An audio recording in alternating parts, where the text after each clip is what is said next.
Welcome to TV, Tennessee Valley Church. It is a real honor, and I mean that, to have you join us.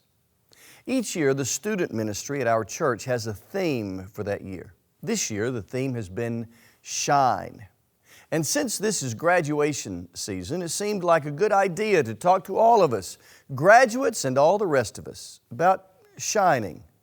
Not The Shining. That was a 1980 horror film starring Jack Nicholson that still gives old folks like me nightmares. I'm not talking about The Shining, just shining. And I'm not talking about shine as in short for moonshine, just shine as in stars on a dark night. Hear Philippians chapter 2, verses 14 through 16. Do everything without grumbling or arguing, so that you may become blameless and pure, children of God without fault in a warped and crooked generation. Then you will shine among them like stars in the sky, as you hold firmly to the word of life. And then I will be able to boast on the day of Christ that I did not run or labor in vain. Let's note 3 lessons from this important passage from the Bible. First, be of good character. Verse 15 of the text you heard read says, be blameless, pure, without fault. I remember a painful moment as a teenager. When I was in high school, a guy my age came up to me in the parking lot of our church and said, everybody here at church thinks you're this great Christian, but I see you at school, and I know you're not there what you act like here. Do you know what was so hurtful about what he said? He was telling the truth. Don't be what I was. Let's not be one person on Sunday and another at school, at work, and in our social circles. No follower of Jesus is perfect, of course, that's not the point. I'm talking about living hypocritical lives. I'm talking about someone saying, folks at your church think you're the best thing since plastic communion cups. But I see you in other places and you act like 2 different people depending on where you are. In Romans 2, there's a solemn warning. When we act like hypocrites, the Bible says in Romans 2, we make outsiders think badly about God. When we take on the name Christian, every decision we make reflects on God. Reflecting well on God means being ethical and moral and treating people right. Good character comes from everyday choices to do the right thing, the choices to do the right things even in the little things. It's pretty simple. Be honest. Don't cheat. Treat people right. Be fair. Be of good character.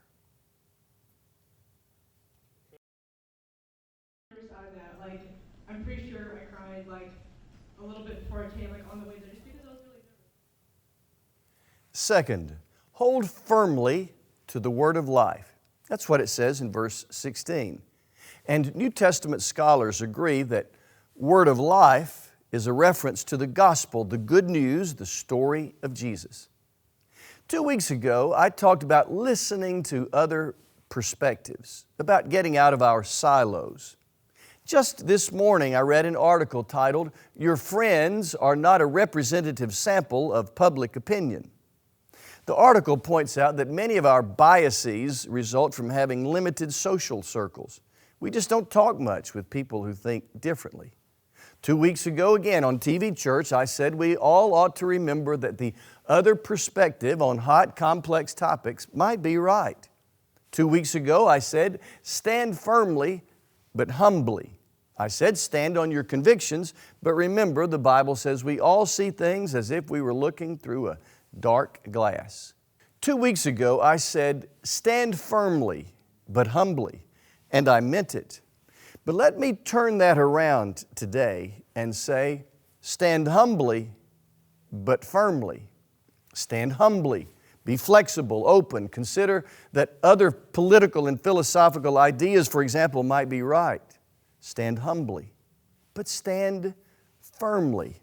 Hold fast, the Bible says there, to the word of truth. Stand firmly on that, because the word of truth is Jesus. The cultural tide is moving quickly toward religious pluralism, toward anything goes. As an example, on October 9, 2023, at the Well-Being Forum in London, Jen Huberty gave a talk which I watched titled, "The Spiritual Generation: How Gen Zennials, Generation Z, and Young Millennials, basically ages 12 to 30, are using spirituality for mental health." Embracing spirituality for mental health sounds great to a guy like me. But this Gen Zennial spirituality of which Jen Huberty speaks is not typically the Christian faith or any particular religion.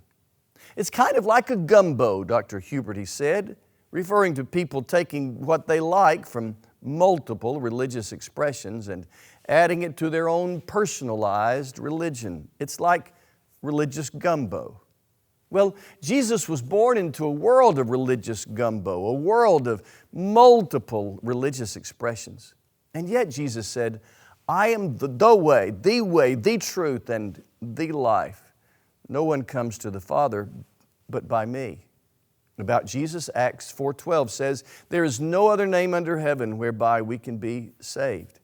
The Apostle Paul's world was as pluralistic as our own. Yet he, inspired by God, Paul wrote in 1 Timothy 2:5, "There is one God and one mediator between God and man, Jesus." Pretty simple. Stand firmly on that. Curtis Abney, who calls himself a spiritual director, wrote on his website, "I once met a man who told me, 'Son, everybody is seeking something. We're just waiting for the right story.'" Everybody is seeking something, the man said. We're just waiting for the right story. Well, Jesus is the right story. He is, to quote Philippians 2:15, the word of life. Be kind. Don't be arrogant. Don't be belligerent. Stand humbly. But stand firmly. Hold firmly to the word of life, Jesus. Stand resolutely. Don't get swept away with the cultural tide toward anything goes. Stand unwaveringly on the word of life, even when the sands are shifting around you. Jesus is the word of life.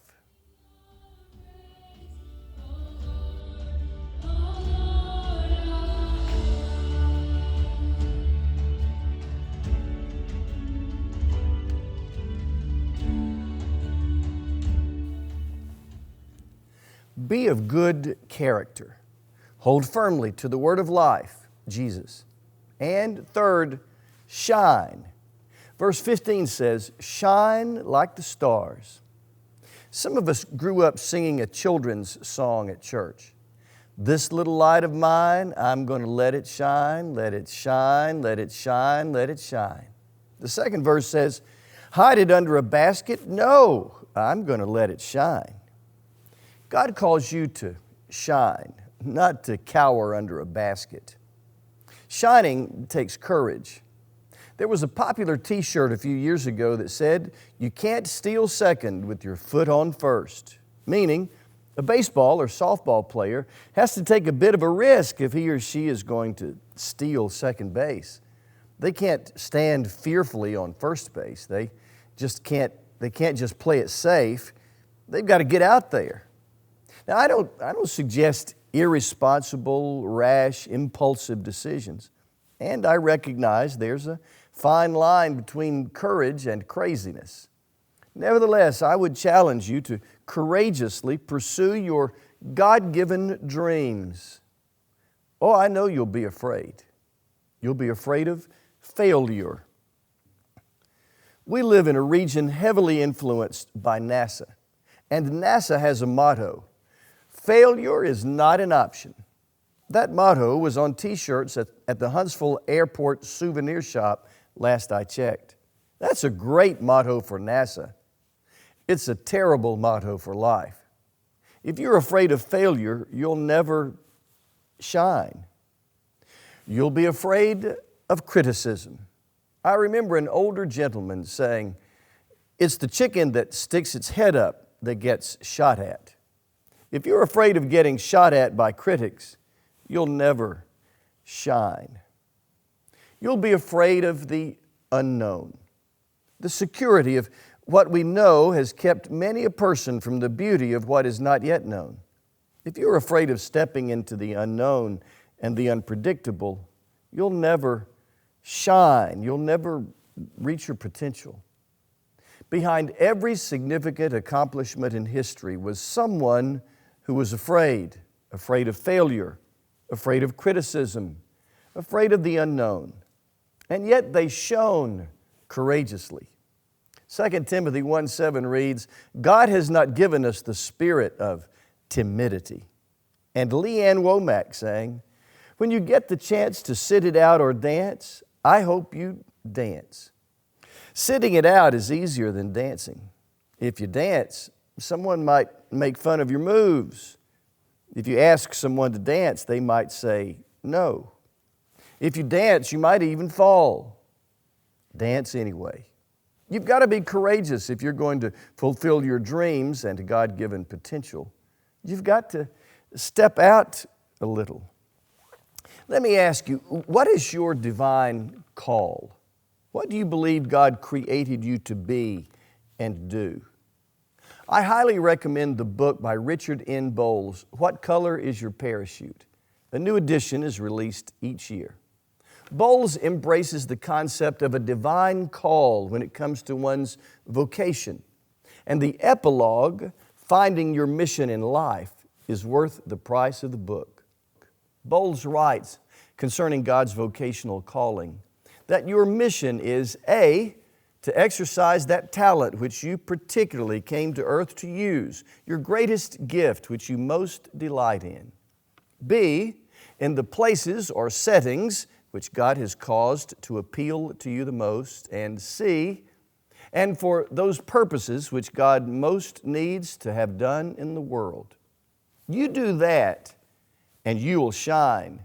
Don't settle for anything less. 2 ducks, the story goes, lived in a barnyard. They got so accustomed to their little barnyard that they became lazy, content with that little place, content with being stuck. Oh, from time to time, they'd look up to the sky as other ducks flew by. For a moment, they would think how wonderful it would be to soar free like that. But even if they had tried to fly, their wings had become too weak to support their weight.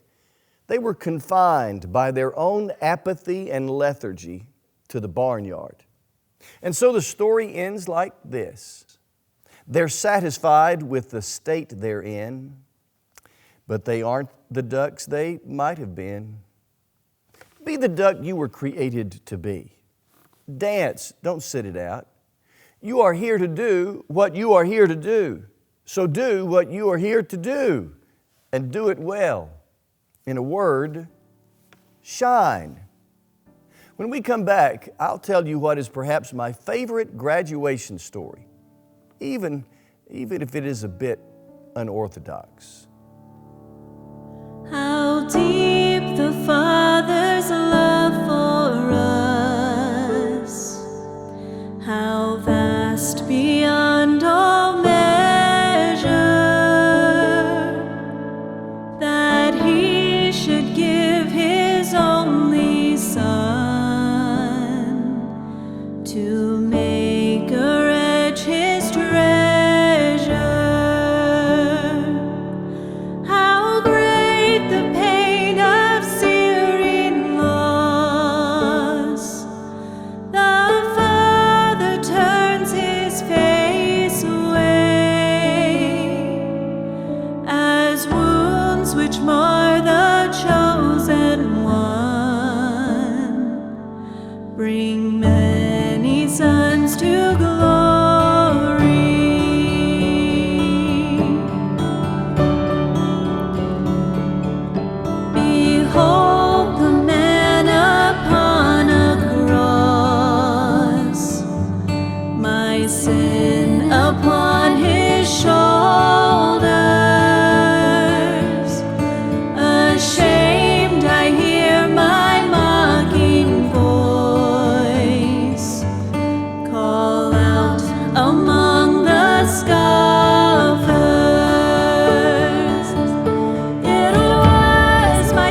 his wounds have paid my ransom.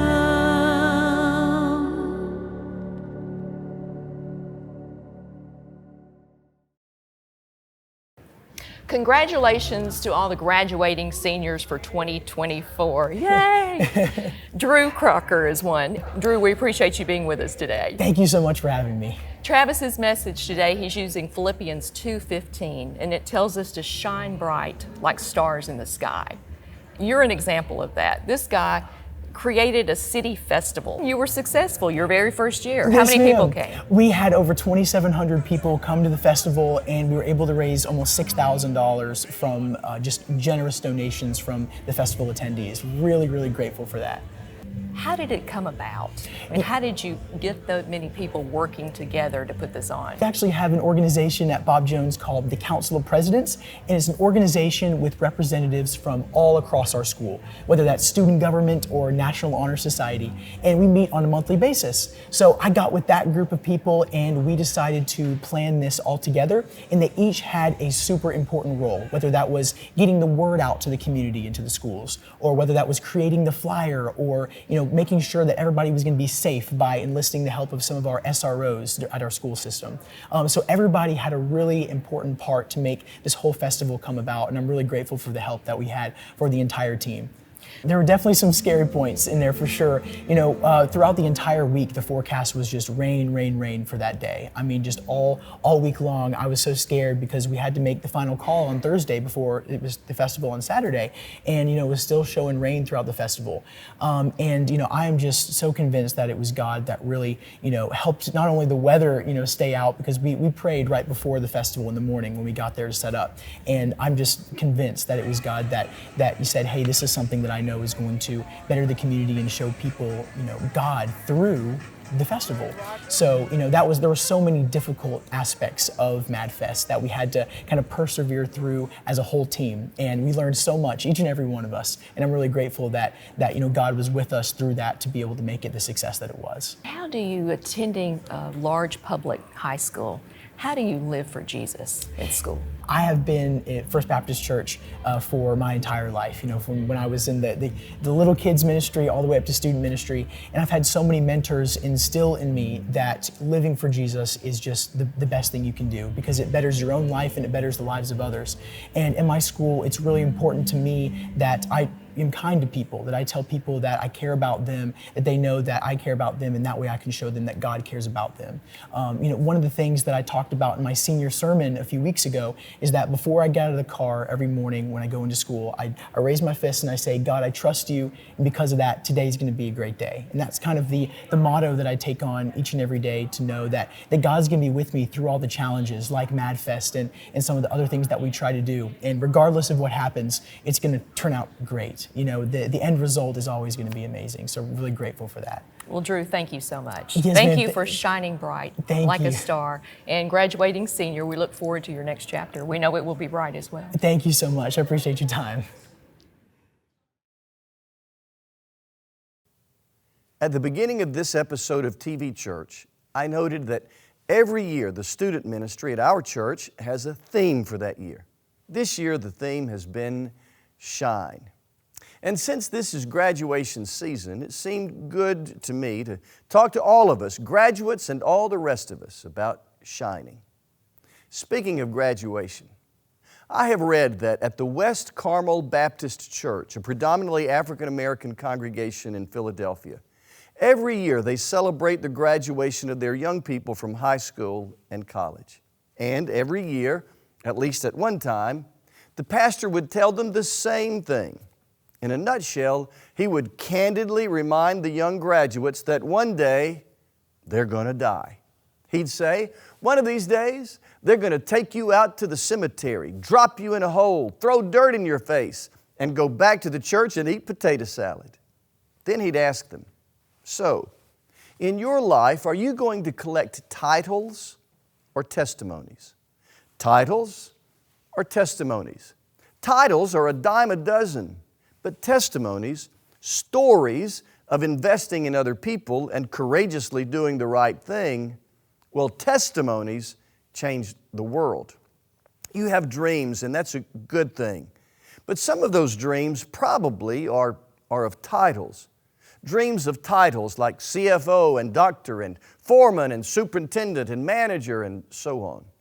Those titles won't be nearly as important as your testimony, the story of how you lived when all is said and done. And one day it will all be said and done. Kenny Chesney sang a song about a man who turned 100 years old and was asked about the secret to life. The man answered, "Don't blink." Trust me, friend, 100 years goes by faster than you think, the old man said. So don't blink.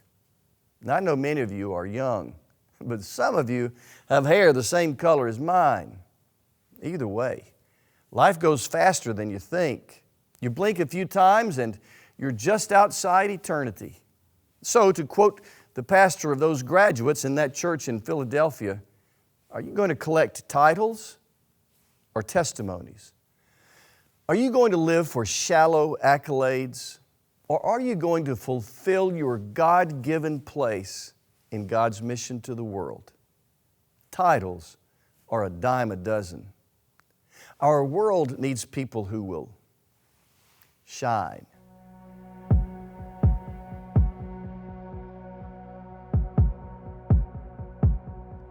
Let me be filled with kindness and compassion for the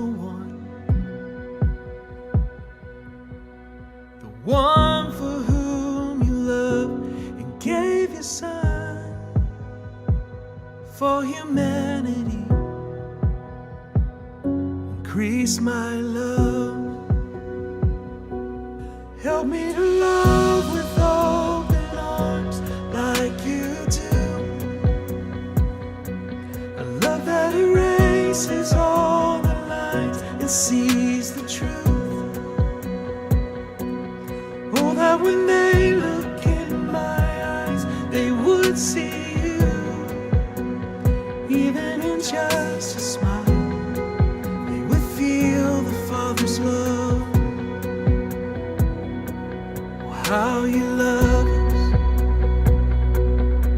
from the homeless to the famous and in between. You formed us and you made us carefully,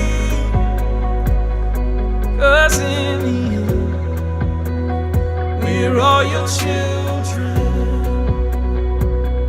So help me to love with like you do. A love that erases all the lies and sees the truth. Oh, that when they look in my eyes, they would see you. Even in just a smile, they would feel the Father's love. Let all my life tell of who you are and the wonder of your never-ending love. Let all my life tell of who you are. You're wonderful and such a good Father.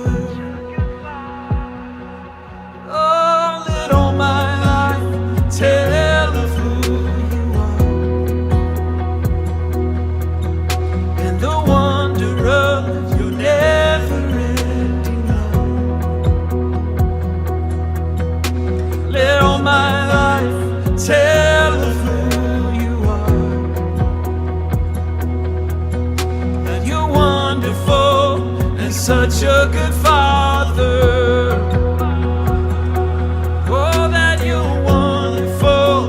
Such a good Father. Help me to love with open arms like you do.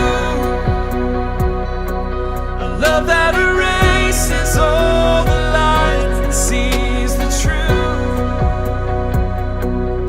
Oh, that when they look in my eyes, they would see you. Even in just a smile,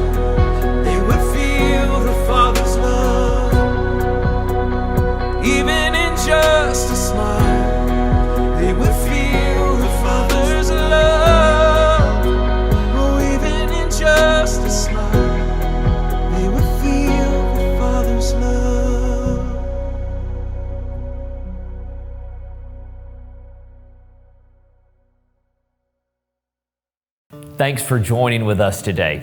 If you're new to TV Church, my name is Aaron Jackson, and I'm the Minister of Music and Worship at First Baptist Huntsville. We'd like to invite you to one of our 2 worship services here at 600 Governors Drive. Our contemporary service is at 8:05 a.m. on Sunday, or here in the sanctuary at 10:30 a.m. We'd love for you to connect with others that join you in watching this program every week as well. The best way to make those connections would be for you to go to tvchurch.online. Once there, you can hit the Contact Us button on the left-hand side to start that process. This is also where you can begin to connect with our shared online community, submit prayer requests, watch more episodes, and find other helpful resources. Thanks again for joining us today. God bless you.